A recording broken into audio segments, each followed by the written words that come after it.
किसान साथियों, इस कीट की 5 पीढ़ी होती है और गन्ने की बुआई के बाद कल्ले निकलने से सितंबर अक्टूबर तक के महीने तक इस कीट का प्रभाव रहता है।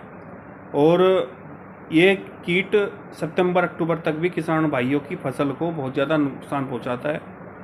और किसान साथियों, इस सुंडी का जो कलर होता है वो सफ़ेद कलर का होता है। जो सफ़ेद मक्खी जो अंडे देती है और उस अंडों में से जो सुंडी निकलती है वो सफ़ेद कलर की होती है। और ये कीट मोस्टली बरसात के मौसम में किसान साथियों लगता है। और आगे मैं आपको बताऊंगा किसान साथियों कि यदि आपके गन्ने के खेत में कीट अभी शुरुआत है इस कीट की, तो उसके लिए भी मैं बताऊंगा कि आपको क्या मतलब दवाई लगानी चाहिए। और यदि ये कीट ज़्यादा लग चुका है उसका भी मैं बताऊंगा आपको कि क्या हमें दवाई लगानी चाहिए। तो किसान साथियों, आगे जो बात होने वाली है बहुत सीरियस होने वाली है, क्योंकि मैं आपको दवाई के बारे में बताऊंगा। इस वीडियो में बने रहिए। किसान साथियों, इस कीट के लिए वैसे तो बहुत सारी दवाई आपको मार्केट में मिल जाएगी और आपको ज़मीन पे डालने वाली भी दवाई मिलेगी और स्प्रे करने वाली भी। लेकिन मैं आपको एक बहुत अच्छा विकल्प बताऊंगा किसान साथियों। इसके लिए सबसे अच्छा और सस्ता विकल्प मैं आपको बताऊंगा जो कि शुरुआत में आप डाल सकते हो। उसका नाम है हमला दवाई आप लगा सकते हो किसान साथियों, जिसमें किसान साथियों क्लोरोपाइरीफॉस 50% और साइपर 5% होता है। और ये हमला में साल्ट होता है किसान साथियों, जो कि ज़्यादा महंगी दवाई नहीं है, सस्ती है। और आप ये विकल्प आप ले सकते हो यदि आपके गन्ने खेत में यदि इस कीट की शुरुआत है। अगर मैं मात्रा की बात करूं किसान साथियों, आप 500 ml आप 1 एकड़ के खेत में आप डाल सकते हो। साथ में आप NP भी लगा सकते हो, कोई दिक्कत नहीं है। किसान साथियों, मैं आपको पहले ही बता रहा हूँ कि मैं किसी कंपनी का प्रचार नहीं कर रहा हूँ। जब भी आप स्प्रे कराएं, अच्छी कंपनी का स्प्रे कराएं। बहुत सी ऐसी कंपनी होती है जैसे सिजेंटा हुई, इफ्को हुई, MFC हुई, नागार्जुन हुई और बायर कंपनी हुई। तो बहुत सारी ऐसी कंपनी है किसान साथियों जो अच्छे ब्रांड है। अच्छे ब्रांड की ही आप स्प्रे कराइए, तभी आपको बेहतर रिजल्ट मिलेगा। और धानुका कंपनी की बहुत अच्छी दवाई आ रही है किसान साथियों, वो भी आप लगा सकते हो।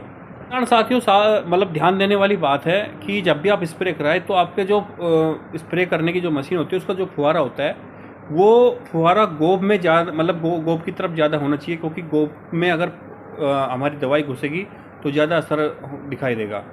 और किसान साथियों, यदि हमारे पास यदि मार्केट में जो मैंने अभी साल्ट बताया आपको, इस साल्ट की दवाई ना मिले तो आप दूसरा साल्ट ले सकते हो। आप प्रोफेनोफोर्स ले सकते हो 50% और साइपर 5%, ये भी आप ले सकते हो, जो कि बहुत ही अच्छा साल्ट है। इस साल्ट में भी आपको आई थिंक प्रोफेक्स मिल जाएगी आपको। बहुत ही अच्छी दवाई है किसान साथियों, आप इसका इस्तेमाल कर सकते हो। साथ में आप NP इसमें भी लगा सकते हो। की मात्रा की बात करूँ किसान साथियों, इसकी मात्रा भी 500 ml आप 1 एकड़ में ले सकते हो, कोई दिक्कत नहीं है। बहुत ही अच्छा रिजल्ट देती है। अगर आपका टॉप बोरर की अगर स्टार्टिंग है आपके गन्ने खेत में तो आप इसकी स्प्रे करा सकते हो। बहुत सी बार ऐसा होता है किसान साथियों, हमने ये जितना भी मैंने आपको दवाई बताई है, ये दवाई लगाने के बाद भी हमारे गन्ने खेत में से ये कीट नहीं जाता है। तो बहुत सी बार हम क्या करते हैं, हम दवाइयों को मिक्स करके लगा देते हैं। साइंटिफिकली अगर मैं बात करूँ तो ये सही नहीं है, लेकिन बहुत सी बार हमारा ये फार्मूला काम कर जाता है। तो हम क्या करते हैं किसान साथियों, जो मैंने आपको दवाई बताई है, अगर इनके साथ आप कार्टप लगा दो, कार्टप 50% भी लगा सकते हो आप और 75% भी लगा सकते हो। और मार्केट में बड़े अच्छे अच्छे कार्टप आ रखे हैं, आप वो लगा सकते हो किसान साथियों। जो मैंने दवाई बताई है अभी, उन दवाइयों के साथ कार्टप आप लगा सकते हो। साथ में NP तो लगाना ही लगाना है। और इसके बाद भी अगर कीट नहीं जाता किसान साथियों, उसके लिए भी मैं आपको बताता हूँ अभी दवाई है। किसान साथियों, एक साल्ट के बारे में और बताऊंगा, कार्बोसल्फान 25 EC, जो कि मार्शल में होता है। आप इसको जब हमारे गन्ने खेत में शुरुआती अवस्था होती है इस कीट की, इसको लगा सकते हो। और ये भी 500 ml 1 एकड़ में लगा सकते हो। और इसके साथ आप NP लगा सकते हो किसान साथियों। किसान साथियों, हमें अपने गन्ने खेत में बदल बदल कर दवाई का स्प्रे कराना चाहिए, क्योंकि उसमें विभिन्न तरह तरह के साल्ट होते हैं, जिससे कि पता नहीं कौन सा साल्ट हमारे इस कीट के लिए, मतलब इस कीट को ख़त्म कर सकता है।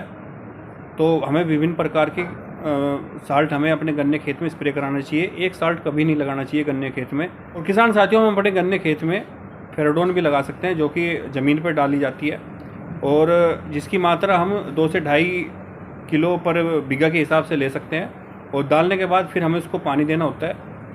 और किसान साथियों, जब तक ये कीट ना जाए तब तक हमें यूरिया नहीं डालना चाहिए, यूरिया का इस्तेमाल नहीं करना चाहिए बिल्कुल भी। ठीक है, हमने अगर किसान साथियों यूरिया डालते हैं तो यूरिया में क्या होता है, हमारे जो गन्ने की जो पत्तियाँ होती है वो नरम हो जाती है और कीट के लिए जो कि बहुत ही अच्छी खुराक बन जाता है। तो हमें यूरिया का इस्तेमाल बहुत ही कम मात्रा में करना चाहिए, जब तक ये कीट नहीं जाता तो ना ही डाले तो अच्छा है। किसान साथियों, यदि सारे विकल्प फेल हो जाते हैं और हमारे गन्ने खेत में ये कीट रह जाता है तो वो सिजेंटा कंपनी की एम्पिलिगो आती है, 200 ml पर एकड़ में ये डाली जाती है। बहुत ही ज़बरदस्त दवाई है किसान साथियों, आप इसका स्प्रे करा सकते हो और साथ में आप इसमें भी NP लगा सकते हो। किसान साथियों, मैंने आपको विभिन्न विकल्प बता दिए हैं आपको इस कीट को ख़त्म करने के लिए। तो अब अपना कोई भी विकल्प आप चूज़ कर सकते हो अपनी फसल के अनुसार, परिस्थिति के अनुसार। आप कोई भी विकल्प इसमें ले सकते हो किसान साथियों, और सारे विकल्प बहुत अच्छे हैं। आप शुरुआती तौर पे जो भी विकल्प आपको लेना वो ले सकते हो, और यदि फिर भी कीट रह जाए तो उसके लिए भी मैंने आपको विकल्प बताया, आप उसके अनुसार आप कोई भी विकल्प चूज़ कर सकते हो। और किसान साथियों, क्रोजन भी लगा सकते हो, क्रोजन बहुत ही कारगर है इस कीट के लिए। और क्रोजन जो होती है वो 150 ml पर एकड़ के हिसाब से भी डलती है। साथ में आप वर्टिगो भी लगा सकते हो। आप वर्टिगो को आप ज़मीन पे डाल सकते हो, आप या तो रेते में मिला के डाल सकते हो, या फिर आप यूरिया के साथ बहुत ही कम मात्रा में यूरिया लेके आप मतलब 1 एकड़ में जैसे 30 या 35 किलो आप यूरिया लेके और उसमें आप वर्टिगो मिला के आप अपने गन्ने खेत में इसका छिड़काव करके तभी आप इसको पानी दे सकते हो। तो किसान साथियों, आशा करता हूँ मेरी दी हुई जानकारी से आप संतुष्ट होंगे। और किसान साथियों, इस वीडियो को आगे शेयर कीजिए और दूसरे किसान भाइयों के साथ, जिससे कि दूसरे किसान भाइयों का भी भला हो सके। तो इसी के साथ जय हिंद, जय भारत।